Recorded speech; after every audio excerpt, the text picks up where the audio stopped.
This episode is about drive. It's about power. So we want to thank Buick for sponsoring this episode. Learn more about how they're increasing visibility for women athletes at Buick.com/see her greatness. Sports are a staple in my household. We are always watching games together and cheering on our favorite teams. In fact, I got the chance to be the in-arena host for my hometown's NBA franchise team for 4 seasons. And even though I loved the experience, it was in that arena that I saw the vast differences in the ways men and women in sports are treated. And I think when it comes with gender in sports, it kind of really pretty much makes everything a lot harder, especially with women. We kind of experienced that where the varsity boys have everything and we sitting here with stuff we got to come out of pocket for, but they had sponsors, they had this, they had that. And we're just well, why can't we have the same thing, Nowadays, I feel like it's growing a little bit more. The women are starting to get more recognition. We're starting to, get more of a presence on ESPN and SportsCenter and things like that. I spend most of my time around people who inspire me every day. The martial arts, it changes you, but I owe all of it to my coach and to my team. These are the people who actually inspired me to change. I could see what these people were trying to do, and I wanted to be a part of that. I wanted to be someone who could be a leader. So I'm talking to our guest about representation, power, inclusion, and equality for women in and out of the sports arena. Journalist Jemele Hill and WNBA player Angel McCoughtry give us deeper insight into the challenges and solutions around equity in the sports industry. As we get into this conversation, how would you introduce who Jemele Hill is and what she does? Well, I probably would just keep it to one sentence, but I guess if I had to list my jobs, I am the host of the Spotify podcast, Jemele Hill is Unbothered. I also am co-founder of a production company called Lodge Freeway Media. I'm also producing Colin Kaepernick's 30 for 30, his documentary for ESPN. And last and certainly not least, I will be co-hosting a new show called Speakeasy with my girl, Carrie Champion. That will be on CNN's new streaming service. And that should happen over the course of the next month. The show will debut. What's one thing that you did not know in 1997 when you started that you wish you would have known that could have helped you today as you navigate your career? I definitely would have had better credit. That's for sure. Hello. Wait, told me about journalism, that part. I was like, you make $2.99 per week. Exactly. But no, in all seriousness, I think if anything, I would have really had a conversation with my younger self about not putting too much pressure on myself. I mean, it's hard, especially when you feel like you're the only or one of the few. I think we all carry this in some way where we feel the responsibility of our entire culture, of our entire race, of our womanhood. We feel that entire responsibility in everything that we do. And while it's a responsibility I welcome, you have to also manage that responsibility, because what it can do is that it can really be stifling into you figuring out who you are. You don't want it to become so big that it really prevents you from finding your authentic self, finding your unapologetic self. And so I think about when I got my first column job in Orlando, and for the first 6 months, I wasn't very good because I hadn't really found my voice yet. And a lot of it was because at that time, I was the only Black female sports columnist at a daily newspaper in North America. Notice I didn't say America. North America. 1 out of 405 daily newspapers. And I felt the weight of that. Like the majority of locker rooms I walked into, I was the only woman. I was the only something. Either I was the only woman, the only Black person, or the only Black woman. I was going to be one of those three, or all three at the same time. There's just so many women in spaces from athleticism, sports, business, all different sides that are fighting a lot of battles right now. And there's a lot of fatigue, there's a lot of frustration, and there's a lot of times where people are just going to get to the point where they can throw in the towel. And I'm sure that you faced that in your own career. What did you tell yourself to keep going? And what would you tell that young woman who is like, yo, I'm not picking up another basketball because they played with me again and I can't do it right now? What would you tell her about staying the course to keep fighting the fight? Harriet Tubman didn't get tired. And the only reason why I say this is because somebody, an elder, said that to me. And I was like, I feel real ashamed right now. I was like, why you got to bring Harriet into this? What'd she say? You know, she was like, Harriet Tubman didn't get tired. Why you get tired? I was like, I'm just so tired. I'm so exhausted. Like, did Harriet get tired? I was like, ooh, she didn't. But that's beside the point, ma'am. Right. Right. And nobody asked you. No, You're right. But Harriet did not get tired. Harriet did not get tired. But I think her general point is that we certainly owe ourselves the luxury of things like self-care, managing our own peace, protecting it. We do owe ourselves that. But when it comes to the larger fight, when it comes to the big picture things of what we are going for, equity, respect, dignity, humanity, all those things, we can't afford to give up. Because the truth is that this is bigger than you. And you have to be committed to something that is bigger than yourself. And so I know we've all hit that crossroads. I mean, I haven't hit the crossroads of wanting to quit. Mostly it's just been from a frustrating standpoint where I just am like, why do I care so much? I shouldn't care so much. But then I realized that it's just embedded in my DNA. I can't leave this the way I got it. I just can't do that, because then it feels like a real failure. Like, it's great that I've been able to do some cool things and win a couple of awards and all that kind of stuff. But at the end of the day, the legacy is what you leave to the folks coming behind you. I need to leave this profession better than what I got. And I consider myself really lucky. There were a lot of women who fought some battles that I didn't have to wage. And I think we all need to have that attitude. It's like, let me fight this battle so that I know that the next young sis that comes up behind me, or even somebody who comes up alongside of me, who just comes to the room after me, she don't have to fight that because I already did it and won. And so the goal now is to make sure that we're not only seen and heard, but we are empowered with how we view the world as well. Because like, it doesn't make any sense to have, you know, a Black woman in a room if you're not going to actually listen to her, or if you're not going to actually put her in a position where she can lead, or put her in a position where she can make decisions like that. The representation is great. The power is even better. And if you don't like it, as my former co-host Michael Smith used to say, you will learn to like it. Hello. And that's all you need. Hello, you will learn to like it. We see a lot of women now who are just leading and trailblazing in sport in all types of ways. We've got Naomi saying, look, I'm not going to play this time. I am not okay. And I think that's so brilliant. We've got the women in the WNBA leading literal charges to change the world during many protest times, not just in 2020. They've been about it, and they're still going to be about it. And so, you know, I have to ask you, what do you think has changed, or has much changed? Because it looks like there's a lot changing within women's sports and how we see them and how we view them and how we support them. From someone on the inside of it, have things changed truly, or are we getting the hype around women's movements and it just happens to coincide with what women are doing in sports? So I think the answer is you're getting a little bit of both. You're getting a little bit of the fact that the times are evolving, things are changing. And when I was coming up, women being good at sports, while it wasn't an anomaly, it was still a little bit of a novelty. You know, not that they didn't have sports programs everywhere, but women being good and being assertive about being good, that was sort of hit or miss. Now, you know, you mentioned Naomi Osaka. I would say Simone Biles in this category, Serena Williams too, is that they operate from the space of what we not gonna do. And I think that's the difference in the mentality of today's female athlete. They have so much more agency because they have the tools to empower themselves. They don't actually have to rely on anybody else to do it. They have their own social media. They have their own direct relationship with their own fans.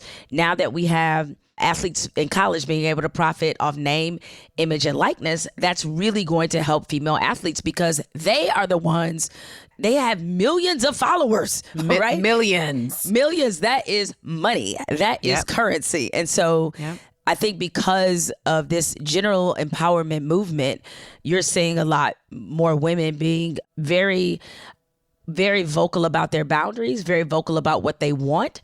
And that has always been there and lived in that space to some extent. I'm certainly don't mean this as a diss or disrespect to any of the men, but the thing is, women, we were born with this idea or came into this world knowing we always had to fight for respect. Always.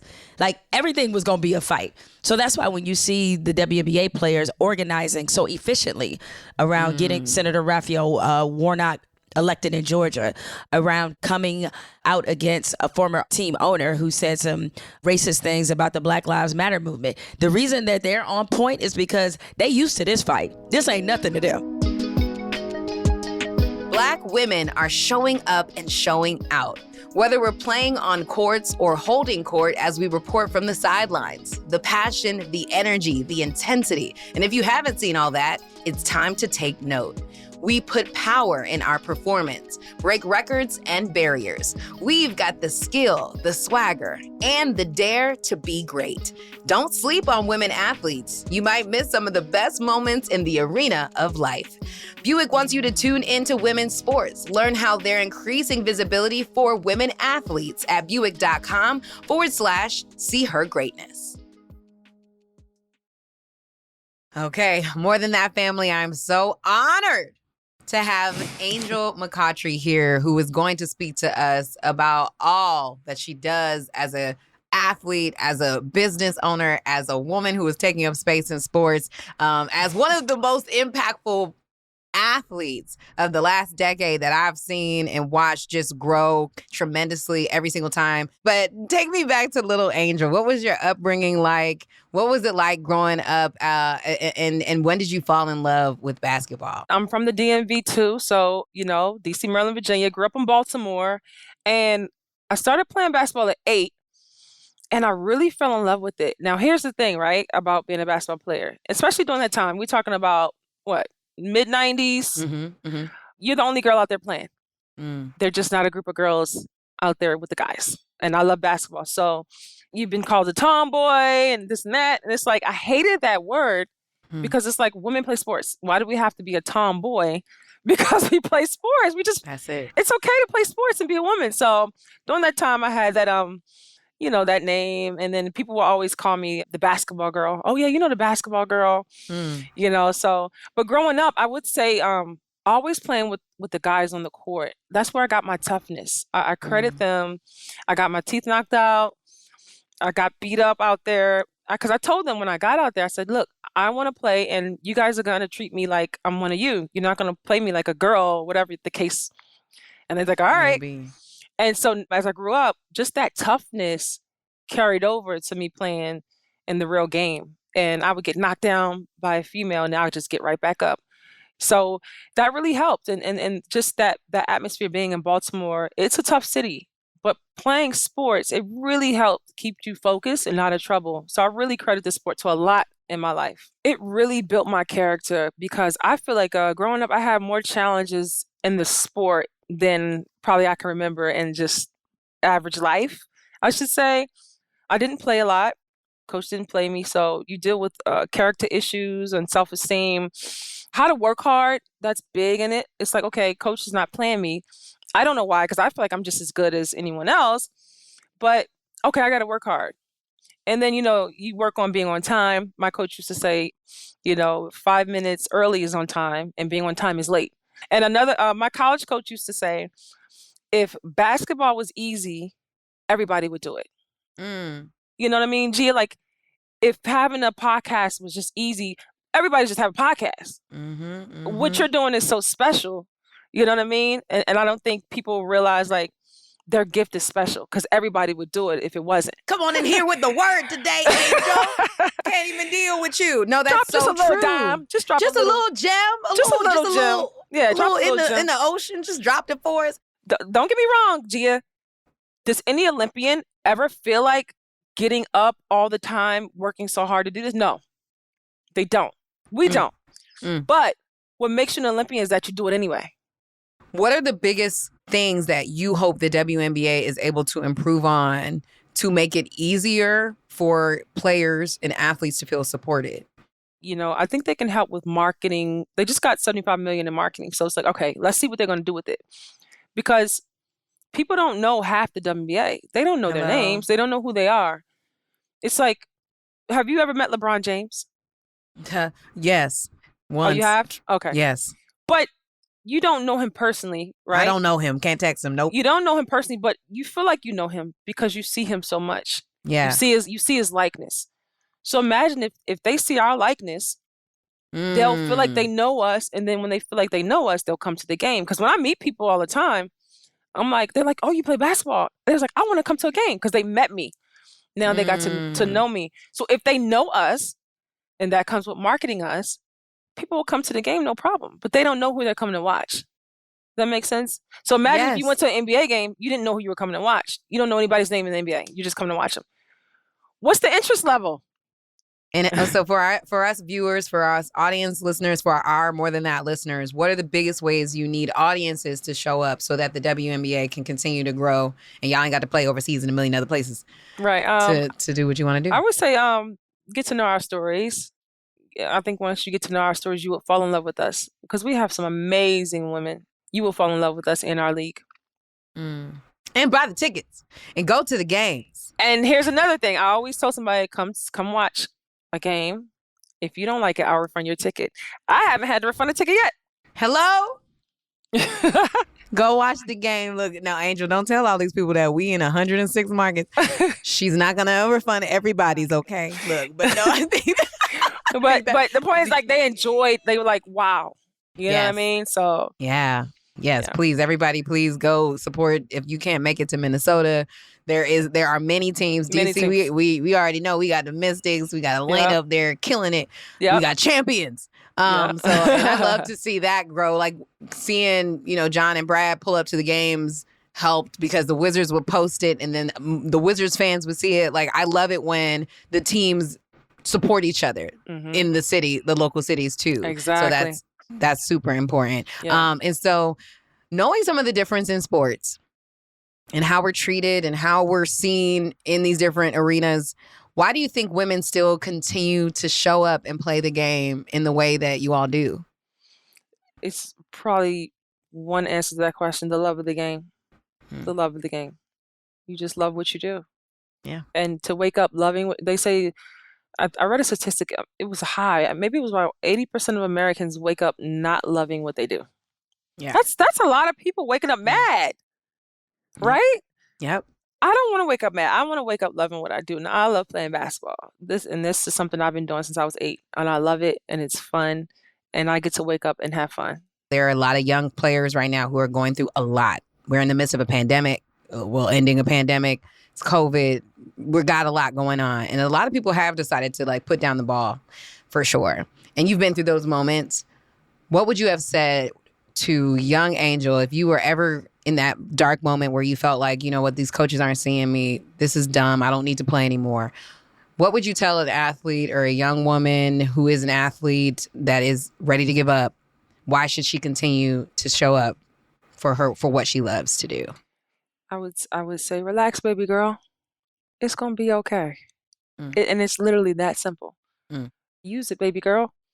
Use this game to take you across the world. Use this game to get that scholarship. Use that game to do whatever you want to do.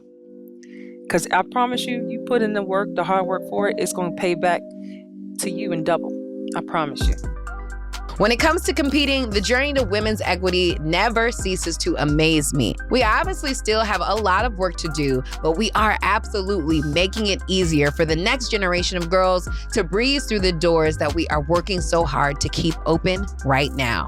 This conversation was so important. Thank you for tuning in. Thank you to our guests. And thank you, Buick, for sponsoring this episode. Head to Buick.com/see her greatness to learn how they're increasing visibility for women athletes. Next week, join us for our final episode of the season where we're talking about all things tech. Remember to check out our show notes for all the resources mentioned in the show.